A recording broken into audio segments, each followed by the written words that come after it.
kangkong na lang ako. Deliver pa ako ng kangkong. Kung ako naman pa itutulungan, may sige po, bahala po kayo.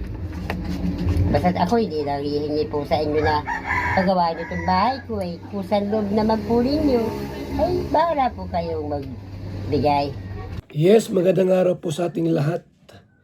Kami po yung naghahanda po ng mga dadalhin. Papunta po ng Sorsogon sa August 28, 29 para po sa ating pong Kalingap Barangay Carapan. So, ang gagawin po namin po ay sa ibang lugar na po kami mag-charity at mag-conduct po ng scouting. Mga bahay po ng ating ipaparepair. So, ito po ay gawin po natin twice a month na lalabas kami ng Camarines Norte para tumulong sa kabilang probinsya. At ito mga kaibigan, panibagong reaction po ang ating gagawin. Na binanggit po ni Sangkay Loans, sa vlog po mismo sa vlog po ni Erwin TD, na itong dating natulungan po ng Kalingap, nabigyan natin ng pabahay, ng mga gamit sa parlor, at nabigyan po ng lote. Tumulong po dito ang team ni Sangkay Loans that time po mga kaibigan. Isa po sa tumulong dito ay yung team ni Sangkay Loans. Kung kaya't itong taong ito ay talagang hindi niya makakalimutan. Nasa vlog nga ni Sangkay Loans, nasa kanyang channel reaction. So mga kalinga, pati pong sama-samang panoorin at atin pong tingnan kung ano na ba ang balita dito kay Tuna. So ito po ang video po na likha ni Sangkay Loans at ni Erwin TV. Merong isang Kalingap, dating Kalingap beneficiary na ngayon ay gustong bumalik. Gustong humingi ng tulong muli dito sa Kalingap dahil nga sa sitwasyon niya ngayon, no? Pero bago natin pag-usapan yan, shout out muna kay Kuya Val Kated na kay Kalingap Rob, kay Tita Mina Haramilyon, Tita Kong Vayots, Kamanetere ng San Diego, California, kay Tita Sal ng Illinois, kay Tita Pia Payne ng Australia, at sa inyong lahat na patuloy na sumusuporta at nagmamahal kay Sangkay, mega love shout out. So dako tayo dito sa ating pag-uusapan. Meron akong video ipapapanood sa inyo. Credit dito kay Erwin TV, no? Then after natin na mapanood, magbibigay ako ng opinion or koro-koro patungkol dito. Tara mga Sangkay, mga Kalingap, panoorin natin. Yan na po yung bahay ni Chona, guys. Ay, sira na. Walaan niyo po kung ilang taon na yung bahay ni Tuna. Kasi yun, pang 97 yung bahay po niya. So parang na po, mahigit na atang 2 taon or 3 taon na. Limot ako. At tabing dagat po yon yung kanyang tinitirahan, no? Yung bahay niya, tapos kalsada ito, kabila dagat na po. So alam po natin pagka dagat, delikado, madaling mabulok ang yero kapag tabing dagat po. So nakita ni Erwin, sira na. Tuloy pa ang video mga Kalingap. Butas na ang bubong. Sirang-sira na yung bahay niya, ah. Sira na talaga yan, sa loob. Yan, tuturulo na yan. Wala asa dito, ah. Grabe, oh, sira-sira na, oh. Sirang-sira na po talaga, no?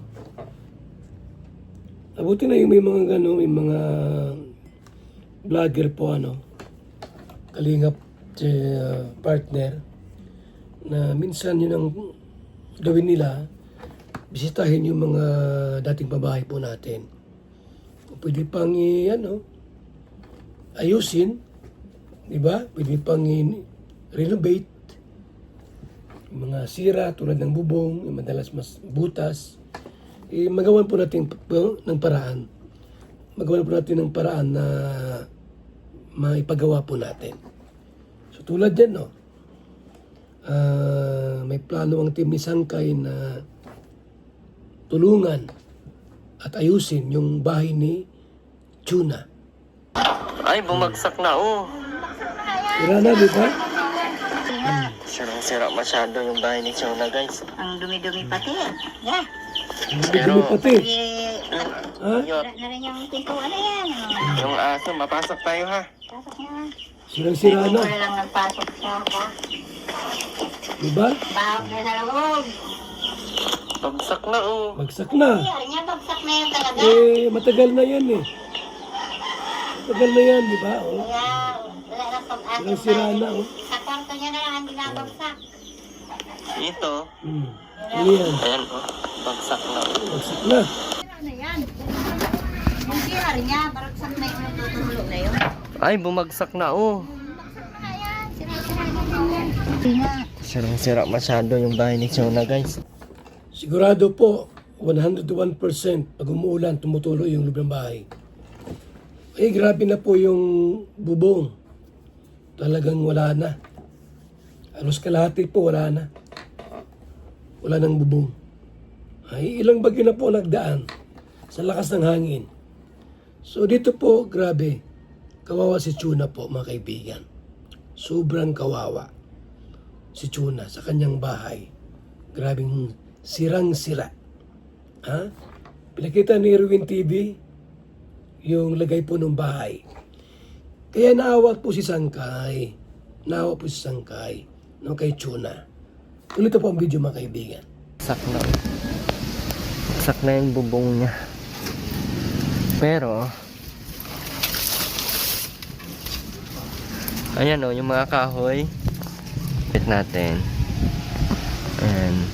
Ayan, yung mga kahoy na yan, marupok na yan. Kaya kailangan yan ang mga papalitan. Dito na si Chona, mga kalingap. Kamustahin natin si Chona. Chona, kamusta ka? Eto, bakla pa rin. Bakla ka pa rin pala. Opo, Akala ko nagbago ka. ano ba sasabihin ko? Si Chuna po, mga kaibigan, kahit sobrang hirap ng kanyang buhay. Pero, parang ano lang sa kanya, di alintana. Pagka, minsan nagbibiro po yan. Yun ang maganda kay Chuna po, na kahit sobrang hirap, nagawa pang magbiro. Ang tanong ni Erwin, kumusta ka na, Chuna? Ito, bakla pa rin. Ano bang sabihin ko? Yun lang, no? Simpleng ano lang po, sagot. Ha? Kumbaga sa ano, sa halip na maawa ka or iiyak ka, ano, matawa ka na lang eh. Kasi si Chuna po ay, ano siya, masayahin. Kung kaya, yun ang nagustuhan naman ni Sangkay. At si Chuna po ay talagang ano, no? Bakla po talaga yan. Nung na-scout po natin yan. Itong si Chuna. Ilang taon ka na, Chona? 61. 61 ka na? Anong hanap buhay mo ngayon? Eto, nangangangkong na lang ako. Saan ka kumukha ng sangko? Doon sa maraming taniman ng palay. Kaninong ano yun? Sa Batanda. Kamusta ka, Chona, nung nawala na ang kalingap sa ano? Okay lang, nabubuhay naman ako kahit wala naman ang kalingap. Mamaya sabihin, mahingi ako ng tulong sa kanila. Ay kaya nagsasarili na lang ako ng pagsisikap ko. Hindi na ako na ano sa kanila napunta. Itong maganda po kay Chuna, hindi siya umasa po sa kalingap. Minsan napunta dito nung ano, bibihira po. Bibihira ano, itong si... ano siya madiskarte po ito, mga kalingap, mga kaibigan, si Chuna. Mayroong sariling galaw, gumagawa, kumikilos, at hindi siya tamad. Ano po? So, yung kanyang sinabi rito, tama po yan. Na nabahayad na nga naman siya, nabigyan ng pangparlor dati, bakit aasa pa ako sa kanila? So, may sariling galaw po, may sariling kibo. At hindi siya umaasa lamang sa kalingap. Sa akin ko, tutulungan talaga po ninyo ako. Pero malaking pasalamat mo talaga sa Oo, kanila. malaki na rin pasalamat ko kay Lord, saka kay Kuya Sangkay, at tutulungan pagagawa niya uli ang aking bahay. Ay, ako'y tinatabagan na kasi minsan manghingi. Dahil ang dami ko naririnig. Kaya nga yung cellphone ko tinapon ko sa dagat eh. para wala ako narinig na issue. Ang dami issue kung ano-anong issue. Kaya ayaw ko. Kailangan mo ipapaayos ng bubong mo at malapit na tag-ulan. Ay wala tayong pira. Kung tutulungan mo Kuya Sangkay, ang bahay ko butas. Yung kusiyan butas. Yung kabilang bahay dito sa may dating parlor ko, bungkal na yan. Kawawa din po ang sitwasyon ni Chona po, ano. Siguro ang gawin natin, mapuntahan po namin ang karpintero. Madalaw namin, ma-check namin yung buong bahay. Kung ano talagang sira. Kung sakaling,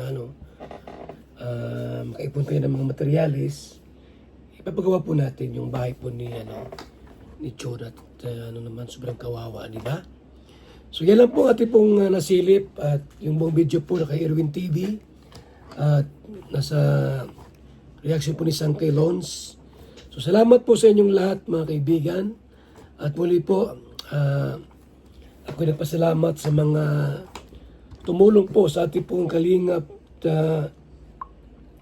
Barangay Caravan po at ito po sa August 29, 2026 ang ating pong kalingap Barangay Caravan.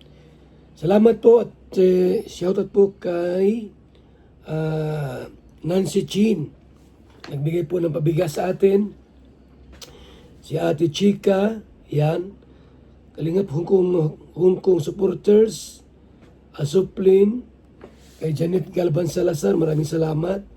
Susan Vergara and Angie De Vera, Nina Marzano, Anarita Reyes, at Pia Payne.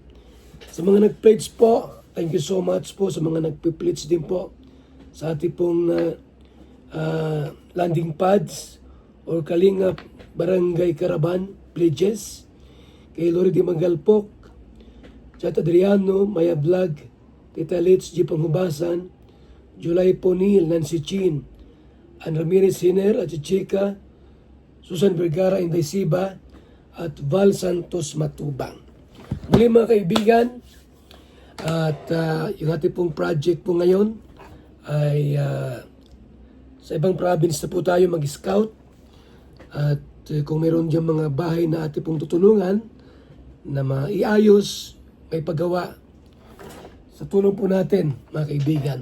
One Kalingap, one family. Thank you so much. Mabuhay po tayong lahat. God bless po. Bilang isang karpintero, araw-araw napapagod, BSM Kalingap Kape ang panghagod. Sarap.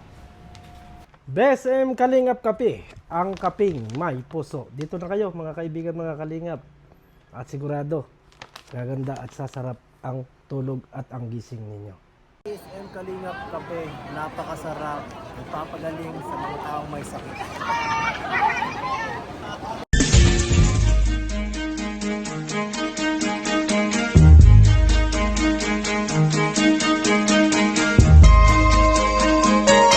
Ito ang palatuntunang tunay na lingkod bayan. Ang programang tututok sa kapakanan ng mga mamamayang kapos sa kapalaran. Si Kuya Val Santos Matubang, ang inyong katuwang. Si Kuya Val, kasangga sa kahirapan, kaagapay sa kalusugan, kakampi ng mga inaapi. Magbibigay pag-asa sa mga taong nawawala na ng pag-asa sa buhay, sa mga batang biktima ng kahirapan, sa mga matatandang napapabayaan. Si Kuya Val, ang inyong sandigan. Val Santos Matubang, sa palatuntunang lingap sa mahihirap.